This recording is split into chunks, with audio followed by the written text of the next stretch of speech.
ಆತ್ಮಿಕ ಬೆಳವಣಿಗೆ ಎಂಬಂಥ ಈ ಕಾರ್ಯಕ್ರಮದ ಮೂಲಕವಾಗಿ ನಿಮ್ಮನ್ನು ನಾನು ಭೇಟಿ ಮಾಡೋದರಲ್ಲಿ ಬಹಳ ಸಂತೋಷ ನನಗಿದೆ. ವಿಶೇಷವಾಗಿ ನಾವು ಆತ್ಮಿಕ ಬೆಳವಣಿಗೆಯ ಅನೇಕ ವಿಚಾರಗಳನ್ನ ನಾವು ಧ್ಯಾನಿಸ್ತಾ ಬರ್ತಾ ಇದ್ದೀವಿ. ಮುಖ್ಯವಾಗಿ ಆತ್ಮಿಕ ಬೆಳವಣಿಗೆಗಿರ್ತಕ್ಕಂತಹ ತಡೆಗಳೇನು ಅನ್ನೋದನ್ನು ನಾವು ಧ್ಯಾನಿಸ್ತಾ ಬರ್ತಾ ಇದ್ವಿ.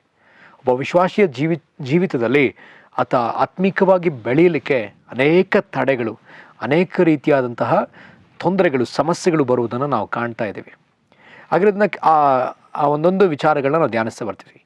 ಕಳೆದ ವಾರದಲ್ಲಿ ಕೂಡ ನಾವು ಆತ್ಮಿಕ ಬೆಳವಣಿಗೆಗೆ ತಡೆಯಾಗಿರ್ತಕ್ಕಂತಹ ಒಂದು ವಿಷಯ ಏನದನ್ನು ನಾವು ಧ್ಯಾನ ಮಾಡಿದ್ದೇವೆ. ಈಗಾಗಲೇ ಅಡ್ಡದಾರಿಗಳು, ಕ್ರೈಸ್ತರು ತೆಗೆದುಕೊಳ್ಳುವ ಕೆಲವು ಅಡ್ಡ ದಾರಿಗಳು, ತಪ್ಪಾದ ಮಾರ್ಗಗಳು ಆತ್ಮಿಕ ಬೆಳವಣಿಗೆಗೆ ತಡೆಯಾಗಿದೆ ಎಂಬುದನ್ನು ನಾವು ಕಳೆದ ವಾರದಲ್ಲಿ ನಾವು ಧ್ಯಾನಿಸಿದ್ದೇವೆ. ಈ ವಾರದಲ್ಲಿಯೂ ಸಹ ನಾವು ಧ್ಯಾನಿಸಲಿಕ್ಕಿರ್ತಕ್ಕಂಥ ಒಂದು ವಿಷಯ ಅತಿ ಭೋಜನ ಅಥವಾ ತಪ್ಪಾದ ಆಹಾರ ಪದ್ಧತಿ. ಇದು ನಮ್ಮ ಆತ್ಮಿಕ ಬೆಳವಣಿಗೆಗೆ ಅನೇಕ ತಡೆಗಳನ್ನ ತರುವಂಥದ್ದಾಗಿದೆ. ನಾವು ನೋಡುವಂತೆ ಆದಿಕಾಂಡ 3ನೇ ಅಧ್ಯಾಯದಲ್ಲಿ ಅವಳು ಸರ್ಪದ ಮಾತನ್ನು ಕೇಳಿ ದೇವರು ಕೊಟ್ಟಂಥ ಎಲ್ಲ ಮರದ ಹಣ್ಣುಗಳನ್ನು ಬಿಟ್ಟು ಯಥೇಚ್ಛವಾಗಿ ತಿನ್ನಬಹುದಾದ ಜೀವದಾಯಕದ ಮರದ ಹಣ್ಣನ್ನು ಕೂಡ ಬಿಟ್ಟು ಆಕೆ ತಿನ್ನಬಾರದು ಅಂತ ಹೇಳಿ ದೇವರು ಹೇಳಿದ ಆ ಮರದ ಹಣ್ಣನ್ನು ತಿನ್ನುವುದಕ್ಕೆ ಆಕೆ ಆಸೆಪಟ್ಟು ಅದು ತಿನ್ನುವುದಕ್ಕೆ ರುಚಿಕರವಾಗಿ ಆಕೆಗೆ ಕಾಣಿಸ್ತದೆ. ಆ ವಚನ ತೆಗೆದುಕೊಳ್ಳೋಣ. ಆದಿಕಾಂಡ 3ನೇ ಅಧ್ಯಾಯ 6ನೇ ವಚನ. ಅಲ್ಲಿಗೆ ಬರೆಯಲ್ಪಟ್ಟಿದೆ, ಆಗ ಸ್ತ್ರೀಯು ಆ ಮರದ ಹಣ್ಣು ತಿನ್ನುವುದಕ್ಕೆ ಉತ್ತಮವಾಗಿಯೂ, ಆ ಹಣ್ಣು ಆಕೆಗೆ ತಿನ್ನುವುದಕ್ಕೆ ಉತ್ತಮವಾಗಿ ಕಾಣಿಸ್ತಂತೆ. ಹಾಗಿದ್ರೆ ಇಲ್ಲಿ ಅರ್ಥ ಮಾಡ್ಕೊಳ್ಬೇಕಾದ ವಿಷಯ, ಎಷ್ಟೋ ಹಣ್ಣುಗಳಿದ್ದಾವೆ, ಅದನ್ನ ಯಥೇಚ್ಛವಾಗಿ ತಿನ್ನಬಹುದು. ಅಲ್ಲಿ ನಾವು ನೋಡ್ತೀವಿ 2ನೇ ಅಧ್ಯಾಯದ 16ನೇ ವಚನದಲ್ಲಿ, ಇದಲ್ಲದೆ ಯೆಹೋವ ದೇವರು ಆ ಮನುಷ್ಯನಿಗೆ, ನೀನು ತೋಟದಲ್ಲಿರುವ ಎಲ್ಲ ಮರಗಳ ಹಣ್ಣುಗಳನ್ನು ಯಥೇಚ್ಛವಾಗಿ ತಿನ್ನಬಹುದು, ಒಳ್ಳೆಯದರ ಕೆಟ್ಟದರ ಅರಿವನ್ನು ಹುಟ್ಟಿಸುವ ಮರದ ಹಣ್ಣನ್ನು ಮಾತ್ರ ತಿನ್ನಬಾರದು, ಅದನ್ನು ಮಾತ್ರ ತಿನ್ನಬಾರದು, ಎಲ್ಲವನ್ನು ಎಷ್ಟು ಬೇಕಾದ್ರೂ ತಿನ್ನು ಅಂತ ಹೇಳಿ ದೇವರು ಹೇಳಿದರು. ಆದರೆ ಇಲ್ಲಿ ಅತಿಯಾದ ಈ ಆಸೆ ಅಥವಾ ಈ ಒಂದು ತಿನ್ನುವುದರ ಕುರಿತಾದಂತಹ ಒಂದು ಆಸೆಯನ್ನು ಶತ್ರು ತಂದು ಯಾವುದನ್ನು ಮಾಡಬಾರ್ದು ಅದನ್ನು ಅವಳ ಕೈಯಲ್ಲಿ ಮಾಡಿಸಿ ಆಕೆ ಪಾಪ ಮಾಡುವಂತೆ ಪ್ರೇರೇಪಿಸಿದ್ದಾನೆ. ಮತ್ತು ಆದಾಮನು ಕೂಡ ಅದನ್ನು ತಿನ್ನಬಾರ್ದಾಗಿತ್ತು. ಆತ ಹೇಳ್ಬೋದಾಗಿತ್ತು ಇದನ್ನು ತಿನ್ನಬಾರ್ದಂತ ಹೇಳಿ. ಆದರೂ ಕೂಡ ಆತ ಏನು ಮಾಡದಂತೆ, ಹೆಂಡತಿಯ ಮಾತನ್ನು ಕೇಳಿ, ಅದೇ ಆದಿಕಾಂಡ 3ನೇ ಅಧ್ಯಾಯ 17ನೇ ವಚನದಲ್ಲಿ, ತಿನ್ನಬಾರದೆಂದು ನಾನು ನಿನಗೆ ಆಜ್ಞಾಪಿಸಿದ ಮರದ ಫಲವನ್ನು ನೀನು ಹೆಂಡತಿಯ ಮಾತು ಕೇಳಿ ತಿಂದ ಕಾರಣ, ಆತ ಹೆಂಡತಿಯ ಮಾತನ್ನು ಕೇಳಿ ತಿಂದಿದ್ದಾನೆ, ತಿಂದ ಕಾರಣ ಭೂಮಿಗೆ ಶಾಪ ಬಂತು.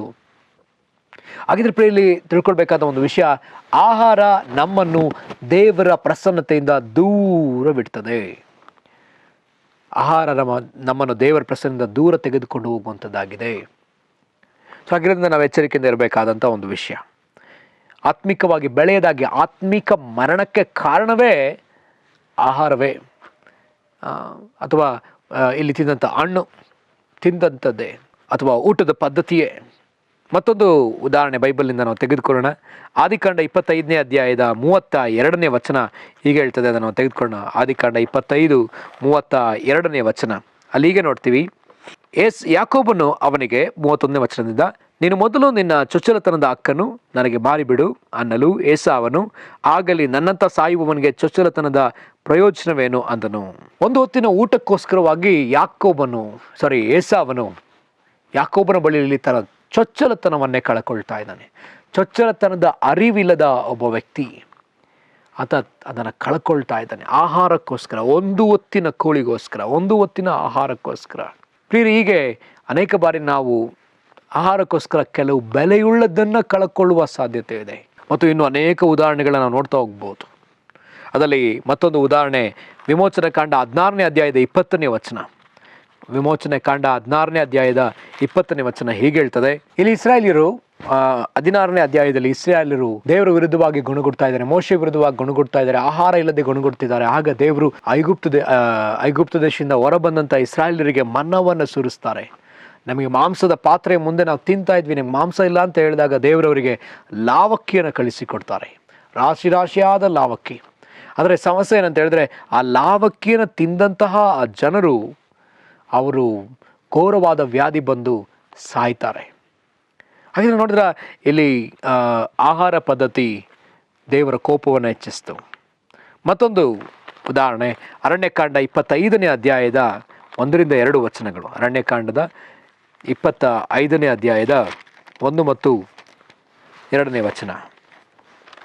ಇಸ್ರಾಯೇಲರು ಸಿಟ್ಟೀಮಿನಲ್ಲಿ ವಾಸವಾಗಿದ್ದಾಗ ಅವರು ಮೋವಾಬ್ ಸ್ತ್ರೀಯರೊಡನೆ ಸಹವಾಸ ಮಾಡುವವರಾದರು. ಆ ಸ್ತ್ರೀಯರು ತಮ್ಮ ದೇವತೆಗಳಿಗೆ ಮಾಡಿದ ಔತಣದ ಯಜ್ಞಗಳಿಗೆ ಇಸ್ರಾಯೇಲಿಯರನ್ನು ಕರೆಸಲು ಅವರು ಆ ಭೋಜನವನ್ನು ಮಾಡಿ ಅವರ ದೇವತೆಗಳಿಗೆ ನಮಸ್ಕರಿಸುವವರಾದರು. ಇಲ್ಲಿ ಮಿದ್ಯಾನ್ ಸ್ತ್ರೀಯರು ಮಾಡಿದಂತಹ ಆಹಾರ, ಈ ಆಹಾರವನ್ನು ತೆಗೆದುಕೊಂಡಿದ್ದರಿಂದ ಇವರು ಏನಾದರಂತೆ, ಇಸ್ರಾಯೇಲಿಯರು ಅವರ ದೇವತೆಗಳಿಗೆ ನಮಸ್ಕರಿಸೋದು ಮಾತ್ರವಲ್ಲದೆ 3ನೇ ವಚನ ಈಗ ಹೇಳ್ತದೆ, ಈಗ ಇಸ್ರಾಯೇಲಿಯರು ಪೆಗೋರದ ಬಾಳನ ಭಕ್ತರಾದ ಹಾಗಾಯಿತು. ಆದುದರಿಂದ ಅವರ ಮೇಲೆ ಯೆಹೋವನು ಕೋಪಗೊಂಡು ಮೋಶೆಗೆ, ಮುಂದೆ ವಾಕ್ಯ ಹೇಳ್ತದೆ, ಮರಣದಂಡನೆ ಮಾಡಿಸ್ಬೇಕಂತ ಹೇಳಿ ದೇವರು ಹೇಳ್ತಾರೆ. ಅವರ ಮೇಲೆ ಕೋಪಾಗ್ನೆ ಉರಿತದೆ. ಸೊ ಹಾಗಾದರೆ ಇಲ್ಲಿ ನಾವು ನೋಡುವಂಥ ಒಂದು ವಿಚಾರ, ತಪ್ಪಾದ ಭೋಜನ. ಇಸ್ರಾಯೇಲ್ಯರು ಮಿದ್ಯಾನ್ ಸ್ತ್ರೀಯರನ್ನು ಸಹವಾಸ ಮಾಡಿದ ಮಾತ್ರ ಅಲ್ಲದೆ ಅವರ ಭೋಜನ ಪದ್ಧತಿಯಲ್ಲಿ ಭಾಗವಹಿಸಿದ್ದೆ ಒಂದು ದೊಡ್ಡ ಶಾಪವನ್ನು ಅವರ ಮೇಲೆ ತರಬಾರ್ದು, ದೇವರ ಕೋಪವನ್ನು ತಂದಿಟ್ಟುಕೊಳ್ತಾರೆ.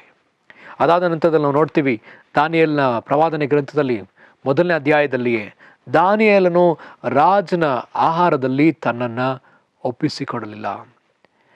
ರಾಜನು ತಿನ್ನುವಂಥ ಎಲ್ಲ ಆಹಾರದ ಕ್ರಮಗಳಿದ್ದಾವೆ, ಆದರೆ ದಾನಿಯೇಲನು ತನ್ನನ್ನು ಆಹಾರದಿಂದ ಹೊಲಸು ಮಾಡಿಕೊಳ್ಳಲಿಲ್ಲ, ಅಶುದ್ಧಪಡಿಸಿಕೊಳ್ಳಲಿಲ್ಲ. ಬದಲಾಗಿ ಆತ ನಮಗೆ ಸಾಧಾರಣವಾದ ಆಹಾರ, ಆತ ಕೋಶರ್ ಫುಡ್, ನಾನ್ ಕೋಶರ್ ಫುಡ್ ಅಂತ ಹೇಳ್ತಾರೆ.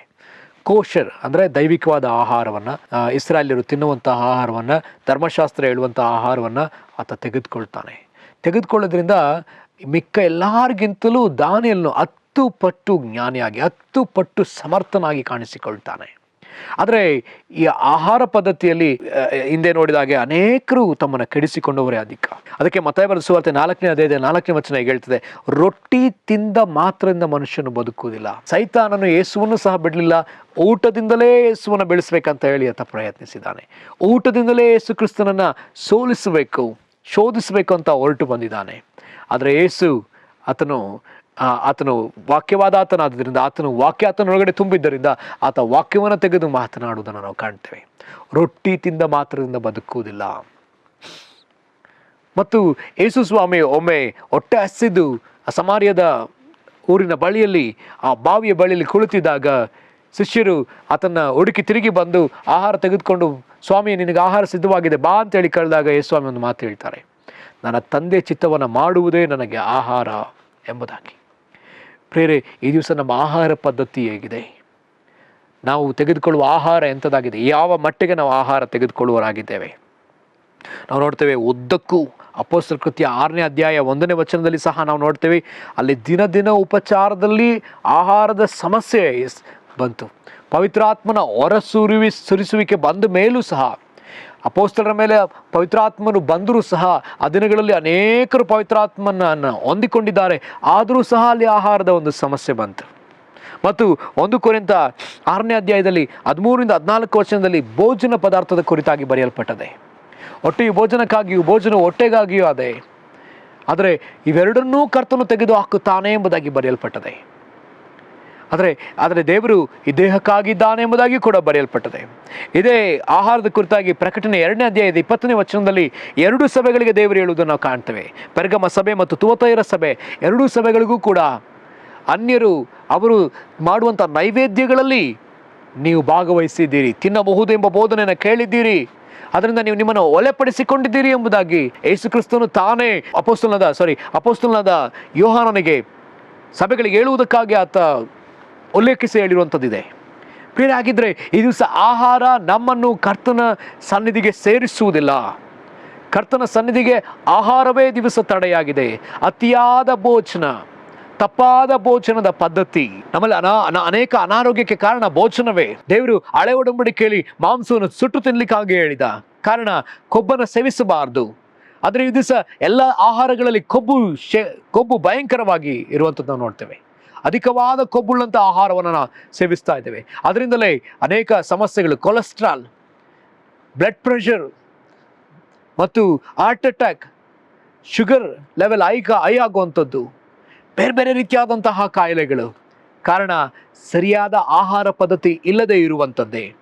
ಅದಕ್ಕಾಗಿಯೇ ದೇವರು ಯಾಜಕ ಕಾಂಡದಲ್ಲಿಯೂ, ಧರ್ಮೋಪದೇಶ ಕಾಂಡದಲ್ಲಿಯೂ, ವಿಮೋಚನಾ ಕಾಂಡದಲ್ಲಿಯೂ ಆತನು ಎಲ್ಲ ಧರ್ಮಶಾಸ್ತ್ರದ ಅನೇಕ ಭಾಗಗಳಲ್ಲಿ ಆಹಾರದ ಪದ್ಧತಿಯನ್ನು ಆತನು ಹೇಳಿಕೊಟ್ಟಿದ್ದಾನೆ. ಇದೇ ರೀತಿಯಾದ ಆಹಾರವನ್ನು ಸೇವಿಸಬೇಕಂತ ಆತ ಹೇಳಿಕೊಟ್ಟಿದ್ದಾನೆ. ಮತ್ತು ಆತ ಹೇಳ್ತಾನೆ, ನಿಮ್ಮ ಅನ್ನ ಪಾನವನ್ನು ನಾನು ಔಷಧಿಯಾಗಿ ಕೊಟ್ಟಿದ್ದೇನೆ ಎಂಬುದಾಗಿ ಆತ ಹೇಳ್ತಾನೆ. ಸರಿಯಾದ ಆಹಾರ ನಾವು ಸೇವಿಸದೇ ಇರುವುದರಿಂದ, ತಪ್ಪಾದ ಆಹಾರಗಳನ್ನ ಸೇವಿಸುವುದರಿಂದ ನಾವು ಆತ್ಮಿಕವಾಗಿ ಬೆಳಿಲಿಕ್ಕೂ ಅದು ತಡೆಯಾಗಿದೆ. ಮತ್ತು ಲೂಕನು ಬರೆದ ಸುವಾರ್ತೆ 21ನೇ ಅಧ್ಯಾಯದ 34ನೇ ವಚನ ಹೇಗೆ ಹೇಳ್ತದೆ, ಆ ವಾಕ್ಯವನ್ನು ತೆಗೆದುಕೊಳ್ಳೋಣ. ಲೂಕನು ಬರೆದ ಸುವಾರ್ತೆ 21:34.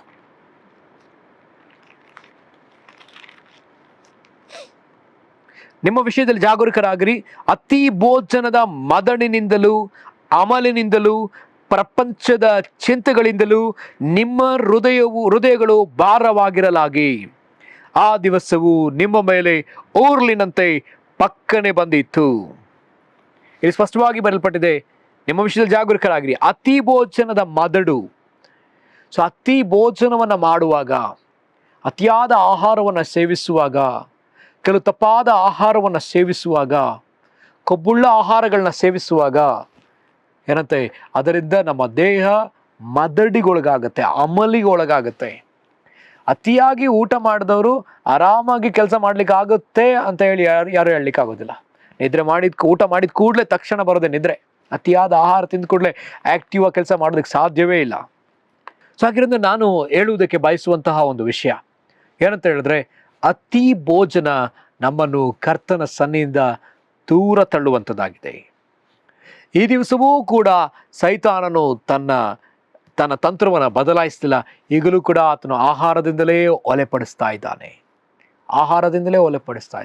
ಅದಕ್ಕಾಗಿಯೇ ಮತ್ತಾಯ ಬರೆದ ಸುವಾರ್ತೆ 6ನೇ ಅಧ್ಯಾಯದಲ್ಲಿ 23ನೇ ವಚನದಿಂದ ಯೇಸು ಸ್ವಾಮಿ ಒಂದು ಮಾತನ್ನು ಹೇಳ್ತಾರೆ. ಏನು ತಿನ್ನಬೇಕೋ, ಏನು ಕುಡಿಬೇಕೋ ಅದರ ಕುರಿತಾಗಿ ಚಿಂತಿಸಬೇಡ್ರಿ. ಅಲ್ಲಿ 6ನೇ ಅಧ್ಯಾಯದ 25ನೇ ವಚನ, ಈ ಕಾರಣದಿಂದ ನಮ್ಮ ಪ್ರಾಣಧಾರಣೆಗೆ ಏನು ಊಟ ಮಾಡಬೇಕು, ಏನು ಕುಡಿಯಬೇಕು, ನಮ್ಮ ದೇಹ ರಕ್ಷಣೆಗೆ ಏನು ಓದಿಕೊಳ್ಳಬೇಕೆಂದು ಚಿಂತೆ ಮಾಡಬೇಡಿರಿ. ಊಟಕ್ಕಿಂತ ಪ್ರಾಣವು, ಉಡುಪಿಗಿಂತ ದೇಹವು ಮೇಲಾದದ್ದಲ್ಲವೇ? ಚಿಂತೆ ಮಾಡಬೇಡ್ರಿ, ಏನು ತಿನ್ಬೇಕಂತ ಹೇಳಿ ಚಿಂತಿಸ್ಬೇಡ್ರಿ. ಇದು ಸಹ ನೋಡುವಾಗ ಎಲ್ಲೆಲ್ಲಿಯೂ ಕೂಡ ಆಹಾರಗಳನ್ನ ಅಧಿಕವಾಗಿ ಬೇಯಿಸಿ ಅದನ್ನು ಸಿದ್ಧಪಡಿಸಿ ಎಲ್ಲಿ ಕೂಡ ಊಟ. ಕೆಲವರು ಹೇಳೋದನ್ನು ಕೇಳಿದ್ದೇನೆ, without eating there is no meeting ಎಂಬುದಾಗಿ. ಊಟ ಇಲ್ಲದೆ ಮೀಟಿಂಗೇ ಇಲ್ಲ ಎಂಬುದಾಗಿ. ಎಲ್ಲಿ ನೋಡಲ್ಲಿ ಆಹಾರ, ಅದರಲ್ಲೂ ಮಾಂಸ ಆಹಾರ. ಇದು ದೇಹಕ್ಕೆ ಅನೇಕ ರೀತಿಯಾದ ಕಾಯಿಲೆಗಳನ್ನ ತರ್ತದೆ. ಹಳೆ ಒಡಂಬಡಿಕೆಯಲ್ಲಿ ವಿಮೋಚನಾ ಕಂಡ 16ನೇ ಅಧ್ಯಾಯದಲ್ಲಿ ಅವರು ಲಾವಕ್ಯ ಆಹಾರವನ್ನ, ಆ ಲಾವಕ್ಯ ಮಾಂಸಗಳನ್ನ ತಿನ್ನೋದ್ರಿಂದ ಅವರು ಓದೋದೆಂದರೆ ಎಷ್ಟೋ ಜನರು ಸತ್ತದ್ದುಂಟು.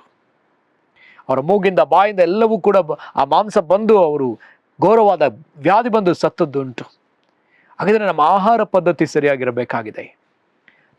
ನಾವು ಆಹಾರಕ್ಕಾಗಿ ಆತುರ ಪಡದೆ ನಾವು ಅದಕ್ಕಾಗಿ ಯೇಸುಸ್ವಾಮಿ ಹೇಳ್ತಾರೆ.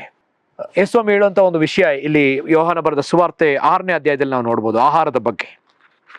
ಯೇಸುಸ್ವಾಮಿ 5,000 ಜನರಿಗೆ ಊಟ ಕೊಟ್ಟಿದ್ದಾರೆ. ಅದ್ಭುತವಾಗಿ ಅವರೆಲ್ಲರಿಗೂ ಆಹಾರನ ಕೊಟ್ಟು, ಅವರೆಲ್ಲರಿಗೂ 5 ರೊಟ್ಟಿ 2 ಮೀನನ್ನ ಅದ್ಭುತವಾಗಿ ಹಂಚಿ ಯೇಸುಸ್ವಾಮಿ ಹೊರಟಿದ್ದಾರೆ.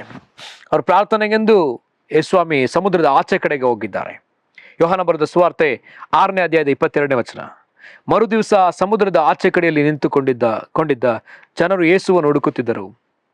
ಇಲ್ಲಿ ಒಂದು ಹಡಗು ಇದ್ದ ಹೊರತು ಬೇರೆ ದೋಣಿ ಇರಲಿಲ್ಲವೆಂದು ಶಿಷ್ಯರು ಮಾತ್ರ ಹೊರಟು ಹೋದದಲ್ಲದೆ ಯೇಸು ತನ್ನ ಶಿಷ್ಯರ ಸಂಗಡ ಆ ಹಡಗನ್ನು ಹತ್ತಲಿಲ್ಲವೆಂದು ಅವರಿಗೆ ತಿಳಿದಿತ್ತು. ಆದರೆ ಅಷ್ಟರೊಳಗೆ ಬೇರೆ ದೋಣಿಗಳು ತಿಬೇರಿಯದಿಂದ ಹೊರಟು ಸ್ವಾಮಿ ಸ್ತೋತ್ರ ಮಾಡಿ ಜನರಿಗೆ ಊಟ ಮಾಡಿಸಿದ ಸ್ಥಳದ ಸಮೀಪ ಬಂದಿದ್ದವು. ಹೀಗಿಲ್ಲಾಗಿ ಯೇಸು ಇಲ್ಲಿ ಇಲ್ಲ, ಆತನ ಶಿಷ್ಯರೂ ಇಲ್ಲ ಎಂದು ಆ ಜನರು ನೋಡಿ ತಾವೇ ಆ ಸಣ್ಣ ದೋಣಿಗಳನ್ನ ಹತ್ತಿ ಯೇಸುವನ್ನು ಹುಡುಕುತ್ತಾ ಕಪೆರ್ನೌಮಿಗೆ ಬಂದರು.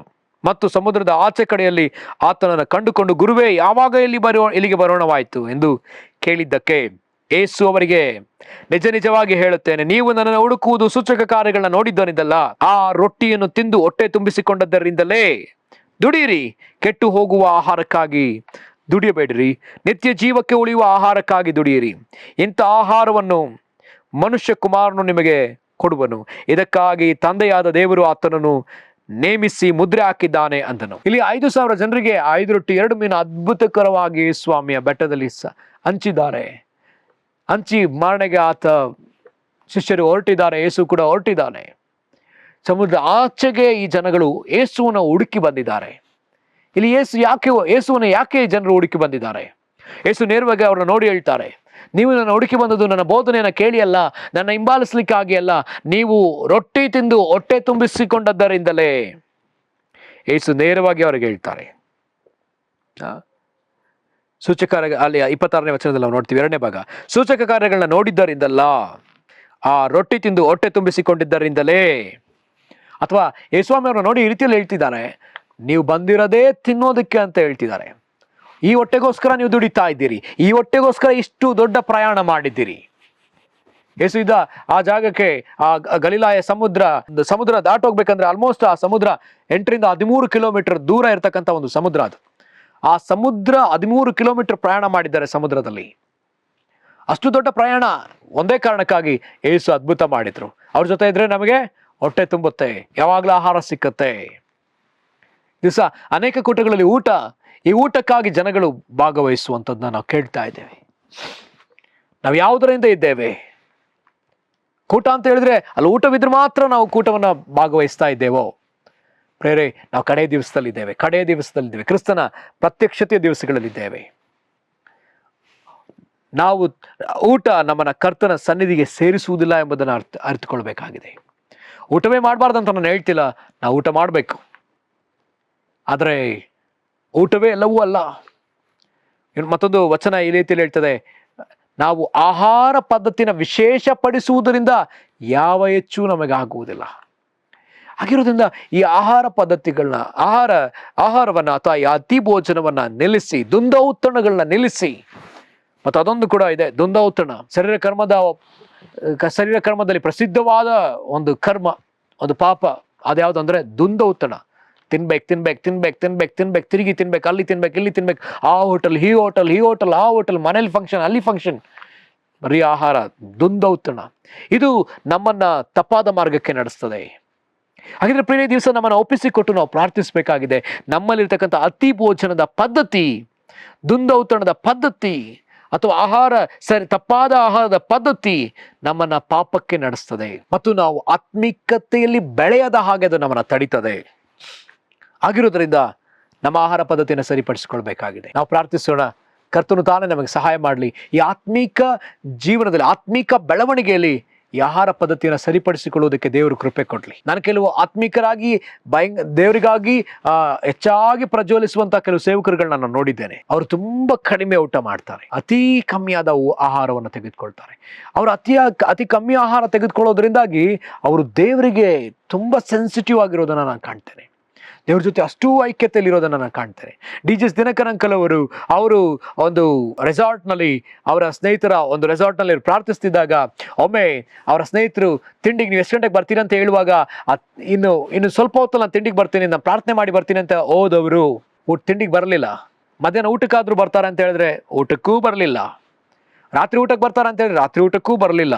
ನಾಳೆ ಬೆಳಗಿನ ತಿಂಡಿಗೆ ಬರ್ತಾರೆ, ನಾಳೆ ಬೆಳಗ್ಗೆ ತಿಂಡಿಗೂ ಕೂಡ ಬರಲಿಲ್ಲ. ಹೀಗೆ ಅವರು ಆಲ್ಮೋಸ್ಟ್ 2 ದಿವಸಗಳ ಕಾಲ ಪ್ರಾರ್ಥನೆಯಲ್ಲೇ ಕಳೆದಿದ್ದಾರೆ. ತನ್ನ ಸ್ನೇಹಿತ ತಿಂಡಿ ಕರ್ದ ಅನ್ನೋದನ್ನ ಮರ್ತೇ ಬಿಟ್ಟಿದ್ದಾರೆ.